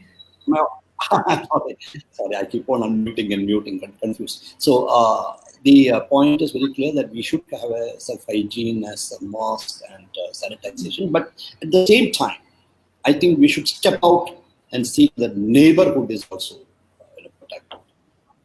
Delivering help and assistance to the needy in the neighborhood, keeping the entire society clean and habitable and safe and sanitized. I think that is a responsibility for us. Apart from keeping our personal hygiene, I think we should really work towards community hygiene. And let's not forget that whole which we need to have it in this time of distress.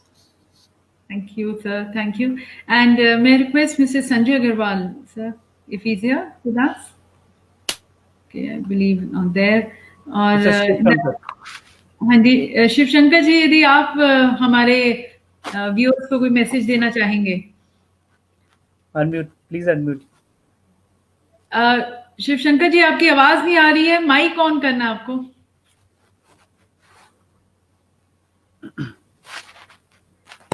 Ma'am, मैं सभी लोगों को जो safety measures बताए वही repeat करने में कोई लॉजिक नहीं है. I agree with all the people that these things should be maintained. और सोसाइटी क्लीन रहेगा ना तो और ज्यादा बेटर अपने को प्रोस्पेक्टस मिलेंगे, बिकॉज फॉरेन में जाके आते हैं तो सबको लगता है कि फॉरेन क्यों अच्छा है. तो दिस पेंडेमिक से हमको क्लीनिंग का एक अलग से मैसेज गया है. We should maintain all this and discipline is one part. मुझे लगता है कि हमारे इधर अचानक जब कोई चीजें चालू हो जाती है तो बहुत सारी जगह बहुत से लोग इकट्ठा हो जाते हैं. सोशल डिस्टेंस कहना तो आसान है पर मेंटेन नहीं होता है. I am staying in Mumbai. आप एयरपोर्ट पे देखिए, बसेस में देखिए, वो सोशल डिस्टेंस अगर मेंटेन नहीं होगा तो I think it is going to once again difficult situation जो आप बोल रहे थे. तो मुझे लगता है कि खाली डिस्टेंस और अचानक जो स्टेप बाय स्टेप चालू हो रहा है उसमें लोगों ने डिसिप्लिन लाइफ जीना चाहिए. It is my humble request. धन्यवाद. Thank you to all of you. और जैसे कि माननीय प्रधानमंत्री जी ने भी कहा है कि जब तक दवाई नहीं तब तक ढिलाई नहीं, तो ये अपने को भी समझाना है और दूसरों को भी समझाना है, अपने लिए, अपनों के लिए. और जैसा कि आप सभी ने कहा मास्क के लिए, इनफैक्ट आज के न्यूज़पेपर में आई थिंक आज के ही टाइम्स ऑफ इंडिया में था कि मास्क भी जो आप पहन रहे हैं उसका भी कई लोग सिर्फ कपड़े का मास्क पहन रहे हैं. तो N95 मास्क ज्यादा रेकमेंड किया गया है जिसमें वॉल्व नहीं है, और वो सब भी ध्यान रखना है. तो इसी सब के साथ एक बार सभी का एक बार फिर से आभार व्यक्त करने के लिए मैं अब आमंत्रित करती हूँ मिस्टर हरीश चंद्रा को, the executive director of Indian achievers forum, to kindly propose a formal vote of thanks. Thank you, Vimi. Thank you very much. And it was really a very thought-provoking session. And it was a very good blend from the industry. We had the people from government like Mr. Alphonse, from banking sector, from insurance, from Chamber of Commerce, from institutions like NSE Emerge, and entrepreneurs and Indian Achievers Forum. So it was a very good session. Thank you very much. And I really want to thank to our presenting partner, TNB, and supporting partner, NSE Emerge, and Suyog Telematics Limited, and PSD Chamber of Commerce. And I also want to thank to Mr. Amit Goenka for getting all such a important speakers on a single platform, and VBG for conducting such a wonderful session. So thank you very much once again. So with this remarks, we will just conclude this session, and hopefully we will meet with some other topics in coming days. Thank you very much. Yeah, thank you again. Stay safe, stay healthy, enjoy your festivals, and we look forward to having all of you in our other series also. As mentioned, that we'll continue with these series where we are going to be touching on the key sectors of the Indian economy and inviting the eminent speakers to present their views and perspective when we gauge the sector. And hopefully, as all our speakers said, that we are in this road to recovery and we are going to be able to come back to that pre-COVID situation. So it's going to be on this optimistic note. In fact, we would like to close with that. It's signing off, Vimi Chaudhary. Thank you all. Thank you.